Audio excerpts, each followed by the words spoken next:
Bonjour à tous et bienvenue dans l'émission Quoi ma gueule, l'émission qui décrypte le personal branding d'une femme. Aujourd'hui, on est avec Anne-Laure Plessier, qui est cofondatrice de la société Cocoum. Qu'est-ce que ça fait de beau, Cocoum ? Ah, mais on a dit qu'on parlait pas de Cocoum, non ? Je rigole. Comme interne, mais dépoussiéré, rénové, tourné vers l'humain. Plutôt que d'aller communiquer sur 36 000 sujets qui n'intéressent personne, faire des mails copie tout le monde et des newsletters. Ça sert à rien. Ça sert à rien, on perd du temps, tout le monde perd du temps, ça dessert. Et pourquoi toi, tu as eu l'idée de lancer Cocoum ? Parce que j'ai beaucoup galéré dans plein de boîtes. J'ai souffert d'une com interne déplorable sur des boîtes de 2000 personnes, de 100 personnes, de 5 personnes. Même à 5 personnes, on peut avoir des silos et une com interne complètement pourrie. D'où ? Et on s'est dit, bon, il y a un truc à faire. Le logiciel, on a deux solutions.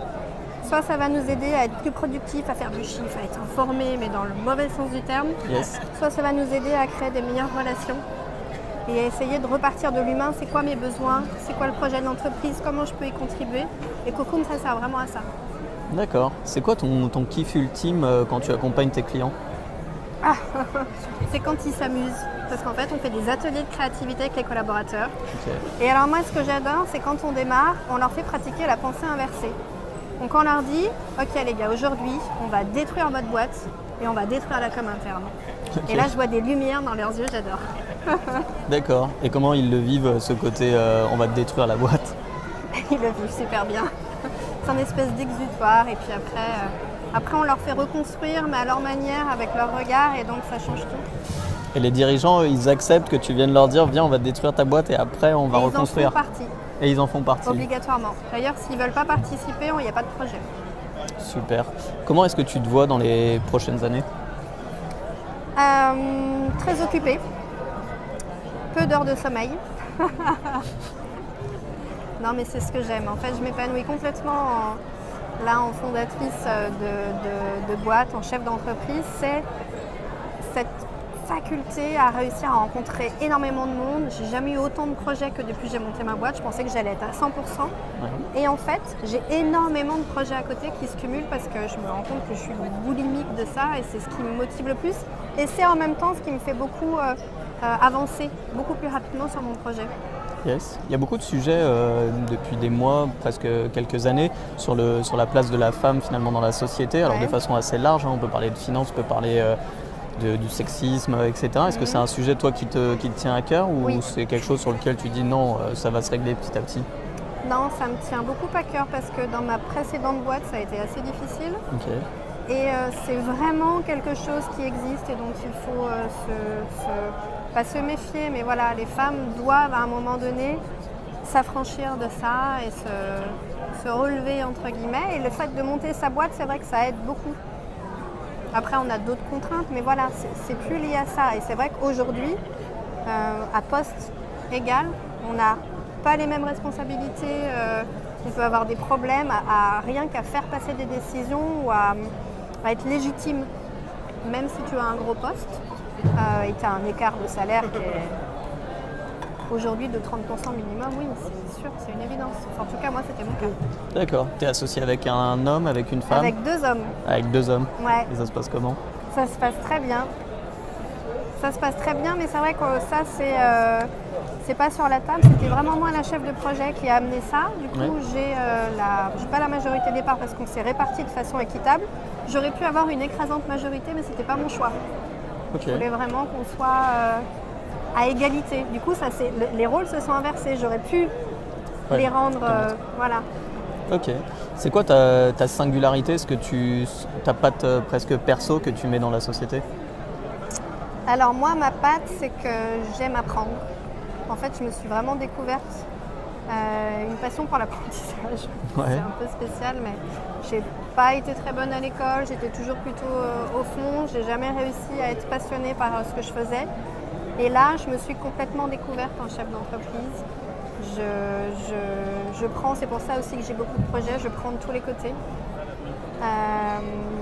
Et ma patte, elle est vraiment là. C'est-à-dire que maintenant, j'arrive à explorer plein de domaines différents et à reformuler tout ça, réassembler pour les réinjecter dans mon projet. Ok. Une question qui m'est venue, elle aurait pu être au tout début, comment tu gères ta com interne? Et ben on utilise Eat Your Own Dog Food, on utilise Cocoom et pourtant on n'est que 5.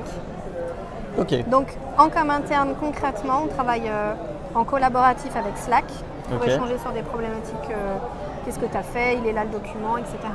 Et dès qu'on a une info importante à faire passer, à partager entre nous, on a des canaux d'information Cocoom. Donc on crée des petits articles, on a été incubé, on a signé tel projet, j'ai appris telle chose, voilà. Dès qu'il y a une info importante à partager, c'est Cocoom. Ok, tu disais tout à l'heure que l'apprentissage c'était quelque chose qui était important et presque indispensable certainement. Ouais. C'est quoi ton sujet en ce moment? J'en ai pas mal. Je suis beaucoup sur l'entreprise libérée, la transition managériale en ce moment. Ok. Donc là, comment intégrer quelqu'un, comment le motiver, comment en fait tu arrives à faire travailler quelqu'un sur ses valeurs, sur ce qu'il est, et comment ce travail te permet de faire grandir l'entreprise. D'accord. Des sujets passionnants et intéressants sur du long terme surtout. Ouais. Super. C'est quoi la vision de ta boîte dans les 5 à 10 prochaines années? Replacer vraiment l'humain au cœur des entreprises, mais je dirais pas l'humain en fait. Je dirais que les entreprises arrivent à se rendre compte que leur entreprise, c'est une somme d'individualités. On parle beaucoup l'humain, oui, ce sont des individus d'abord avec leurs différences, et de comprendre que toutes ces différences, c'est leur force. Il ne faut pas les faire entrer dans un moule, il faut vraiment tenir compte de toutes ces individualités et c'est ça qui crée la force d'un groupe. Yes. Aux États-Unis, on dit que dans les 5 à 10 prochaines années, presque plus 10 prochaines années, 50% de la population active sera indépendante. Comment est-ce qu'on peut gérer une com interne quand on a des gens qui ne sont pas forcément dans la boîte ou qui ne sont pas identifiés comme étant salariés? Alors le CDI, à mon avis, valser dans les prochaines années. Ouais. Comment est-ce qu'on peut pallier à ça? On fait comme si c'était un salarié, comme si ça ne l'était pas. Est-ce que tu as un bout de réponse? Oui, alors ça ne sert à rien de faire une différence entre salarié ou pas salarié, c'est qui fait partie du projet d'entreprise. Okay. Et tant qu'on fait partie du projet d'entreprise, on a un intérêt à récupérer des informations de ce projet. Ce qui fait que les gens, même s'ils sont indépendants, vont s'intéresser, s'investir, être motivés, c'est le projet de l'entreprise, l'intention du dirigeant. Et c'est ça qu'on doit faire passer, c'est ça qu'on doit partager. Il faut faire très attention à ça.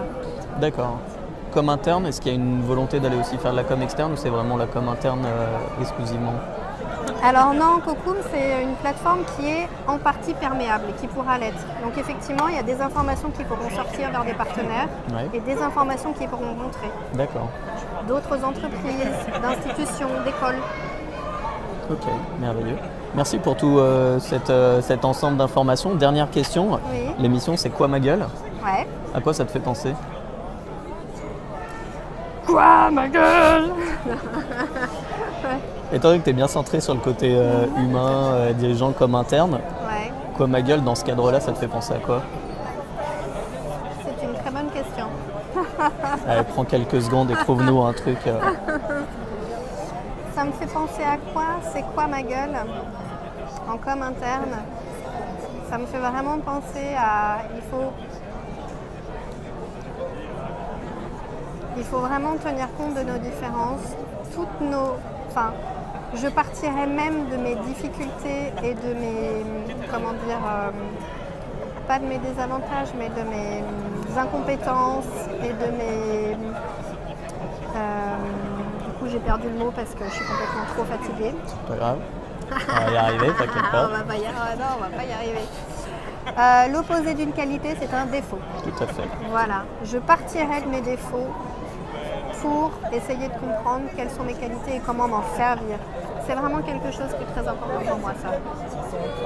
Mes défauts vont servir quelqu'un ou les défauts de quelqu'un vont pouvoir me servir. Et fonctionner en équipe, c'est vraiment tenir compte de ses qualités, de ses défauts. Et pour moi, c'est ça. C'est quoi ma gueule? Je suis comme ça, j'ai compris que j'étais comme ça et qu'est-ce que je peux apporter dans ma communauté, dans mon entreprise, dans mon écosystème. Ok, super. Merci pour cette réponse bien complète. À très bientôt. Merci, à très bientôt. Merci à tous. Vous pouvez nous suivre sur notre page Quoi ma gueule YouTube et sur la page Facebook. Au revoir.